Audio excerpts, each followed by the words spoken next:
ఒక్క నెల స్త్రీకి ఆ ఋతుక్రమంలో 3 రోజులు నరకం అనేది ఎక్కడ కనపడదు, అక్కడే కనపడుతుంది. అందుకే మన భారతదేశంలో మన ఋషులు మన ఇంట్లో స్త్రీకి ఆ 3 రోజులు పూర్తిగా విశ్రాంతి కలిగించాలి. ఆవిడ దేవుడికి కూడా పూజ చేయాలంటే దేవుడికి పూజ చేసి తప్పు కాదు, కానీ దేవుడికి కూడా చేయొద్దన్నారంటే ఇక మిగతా ఏది పట్టించుకోవద్దు. ఎందుకంటే ఆ స్త్రీ తల్లి పడే నరకం ఆ 3 రోజులు మామూలు నరకం కాదు. ఎందుకంటే లోపల మొత్తం కదిలిపోతుంది శరీరంలో భాగాలని. అలాగ శుద్ధి అయితే కానీ ఆ స్త్రీ మూర్తి మరో సృష్టికి పాత్ర తయారవుతుంది. కాబట్టి ఆ 3 రోజులు ఆయుర్వేద శాస్త్రంలో స్పష్టంగా చెప్పబడింది.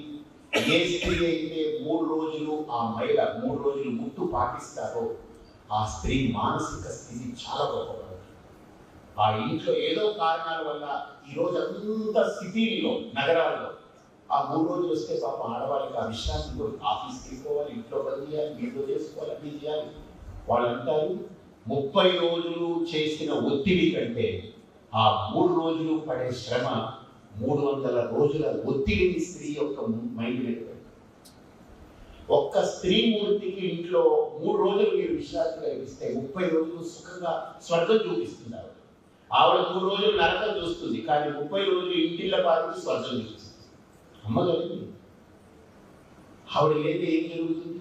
ఇంట్లో ఒక ముద్ద దిగాలంటే ఆవిడే ఉండాలి. కాబట్టి మన ఆయుర్వేదం ఇది విదేశాలకు తెలియదు. అందుకే అక్కడ మానసికంగా దౌర్బల్యం ఎక్కువ ఆడవాళ్ళని. ఒక 40-45 రాగానే వాళ్ళు అంటారు ఇది మనోపాస్ అవుతూ ఉంటారు వాళ్ళు, అందుకనే వెళ్ళి మూడ్ స్వింగ్స్ ఉంటాయి ఆడవాళ్ళలో, హార్మోనల్ బ్యాలెన్స్ ఉందని. అదంతా ట్రాష్, అబద్ధాలు. ఏ బాలిక అయితే రజస్వల అయిపోతుందో అయిన తర్వాత నుంచి ప్రతి నెల 3 రోజులు ఆ బాలికకు కానీ ఆ తల్లికి కానీ సెలవిస్తే ఆ సమాజం అద్భుతమైన సమాజం, ఆ కుటుంబం అద్భుతం. అసలు రాష్ట్ర ప్రభుత్వాలకు కేంద్ర ప్రభుత్వాలకు కూడా మనం అందరం చెప్పాల్సింది, బాబు ఒకవేళ పని చేసేటువంటి ఆడవాళ్ళు ఉంటే ఆ 3 రోజులు వాళ్ళకి డబ్బు అదనంగా ఇచ్చేట, అవసరంగా 3 రోజులు డబ్బు ఇచ్చేట. అలాగా ఉన్నటువంటి స్త్రీ తాలూకా మానసిక బలం చాలా గొప్పగా ఉంటుంది. ఎక్కడైనా గమనించు. ఈవెన్ ఆడపిల్లలు కూడా 3 రోజులు, చిన్నపిల్లలు ఉన్న స్కూల్కి వెళ్ళొద్దాం, హాయిగా వాళ్ళ ఇంట్లో రిలాక్స్ అవ్వాలి, హాయిగా ఉండాలి.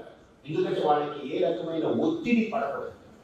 ఒకప్పుడు మన గురుకుల వ్యవస్థ, ఒకప్పుడు మన సనాతన ధర్మంలో స్త్రీని ఆ రకంగా కాపాడుకునేవాడు.